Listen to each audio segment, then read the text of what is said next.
The age rating for Trainspotting is around 18 to 40-year-olds. Given the hard drug use and all the mature themes, violence, sexual scenes, and bad language, it's not hard to see why it'd be aimed at these age groups. The characters shown in the trailer living through a rough life and going through poor situations involving all these themes, thus showing the brutality of life they've chosen to live. These themes don't appeal to a younger audience because it's the themes that are too dark and too complicated for a younger audience to understand. The trailer shows some of the occupations and jobs that characters do, and judging by the way they present themselves, it's not for the faint of the heart. We see the clothes they wear and the products they sell and use, drugs, showing more of the immature life they live. Again, it's content that's not suitable for an underage audience, as it's dark and disturbing for their viewing. The gender itself is mainly aimed at a male audience. The narration in the trailer suggests that the story of the film follows his character, Renton, played by Ewan McGregor, on his struggles including drug use and deciding how to live his life, as described by himself when saying, "choose life." This suggests it's aimed at male audience because the content shows deals with his struggles, as well as the ones his friends face. It details their struggles especially as some of them can be relatable with men in real life. Struggles with drugs, violence, relationships, depression, and death tend to be more common with male audiences. The acts of crime and the drug usage are mainly done by men because they're the only ones shown doing it in crime shows most of the time. Women are known to be smart enough to know what's right and what's wrong in terms of crime and stay away from this sort of poor behaviour.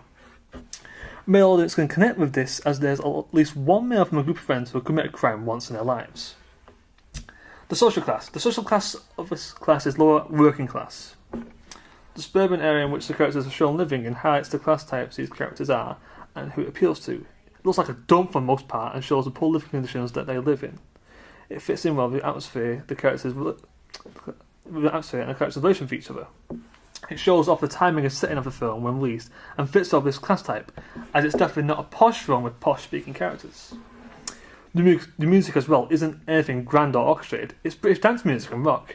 Again, it's music from that time period, thus using what was most popular at the time of its release. Plus, it's music that is listened to a lot by these types of social classes. The location, as shown with where it's based in the trailer, is the UK. It's set in Great Britain, mainly in urban areas of Scotland and England. It's showing the audience the state of these locations at the time and what it's like for these characters living in them. People born in the UK will know what it's like to be living these lifestyle, as there are still, say, lots of poor urban areas where people find their own ways of getting on with life. Whether it be drug addicts or living a life of crime, stealing for your own good. Again, the music shown is high energy, British dance music, which older British audiences will know well from that time period. Because every song used in the trailer is made by either British artist or band, it's easy to see why UK residents would relate more with the film. Now, the type of audience for this trailer is a niche audience. The trailer gives an idea of what to expect of this film.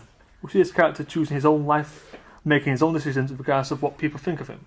Whether it be taking a lead of drugs or living a life of crime, he doesn't care because it's something he enjoys. This is evident in one scene where he gets hit by a car after stealing from a shop. Instead of being in pain or running away from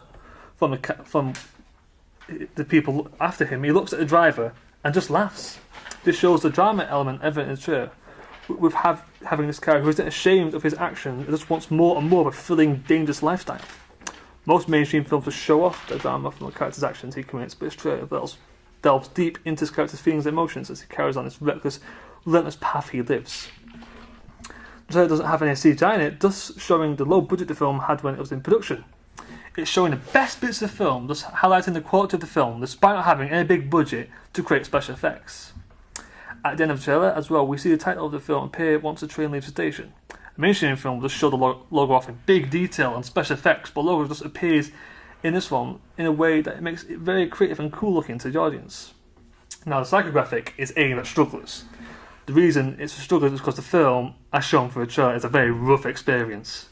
We have these characters living a life of hard drugs and crime in a very dark, gloomy suburb where a town is economically depressed. The main character himself is trying to get out of this life but can't escape the addictions and just keeps finding himself in this horrible life he puts himself in. Another example is showing the characters get involved in random fistfights out of the blue.